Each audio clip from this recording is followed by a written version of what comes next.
Kyle Janin is here to talk football on a Friday, which now, come to think of it, is probably how I get the name for the segment, right? Pretty Football smart. Friday. It's pretty that smart. Makes sense That's now. That's good thinking on us. There are games tonight, Kyle, but let's focus. The big match is coming up on Saturday, right? Yeah, it's a big Saturday, folks. We have a big one up on the North Shore. Reigning state champion Kahuku is set to take on National California powerhouse Mater Dei. Now, they are the MaxPreps national #1 team in the country.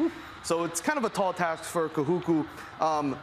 Mater Dei is coming off of a loss to Bishop Gorman, the same Bishop Gorman team that Kahuku lost to earlier in the season. But Kahuku, you can never count out a Kahuku team. They are so tough, so resilient. If you remember last year, they took out St. John Bosco in Kahuku, and that was a crazy game. And the game is in the same spot as for this one too. So their defense, they need to shine. They need to put on a show. They've only really allowed on average 20 or so points per game in this early goings of the season. And quarterback for Kahuku, Troy Mataterangi, he needs to be smart with the football. They need to play some efficient football if they want to hang with Mater Dei. Yeah, and a big part of this is going to be home field advantage. This is quarterback high school, right, Mater Dei? Oh, yeah. They have produced countless guys that are playing on Sunday right now and are playing on Saturdays in the college ranks. So this is going to be an interesting one for this defense, and hopefully their guy, Kaimana Carvalho, is healthy enough to play this game. He's kind of been banged up early goings of the season. So if he's back, hey, I like Kahuku. All right, so still Saturday? Yep. We got another big one, open division. What was it, Campbell and Farrington, right? Campbell and Farrington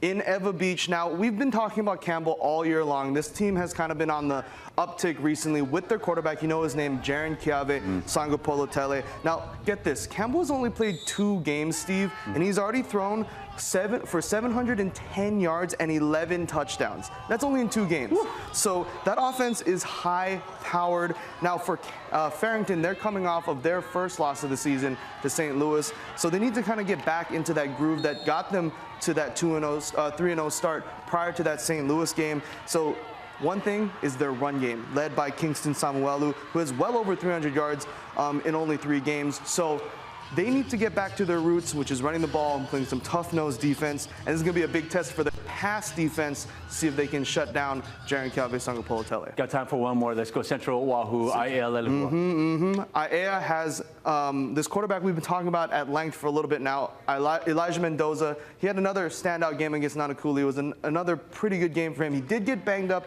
late in that game, so hopefully he's ready to go because he is arguably in the Division I, one of the best signal callers they have right now in the OIA Division I. Now, Lelehua, they took Kailua to the wire last weekend. It was a crazy game. I don't know if you got to catch that. 33-30 loss to Kailua over in Lelehua. So it was a crazy game. And emotional, to say the least. Lelehua has a backup quarterback in Bennett Strobel. He had his first taste of Hawaii play as a starter, and he kind of needs to improve if he wants to hang with this elite team. So I see Aea pulling this one out, but without Elijah Mendoza, we'll see how they kind of have to work around that. All right, good stuff. Football Friday. Yeah. Kyle Janin. Let's go. We'll be right back.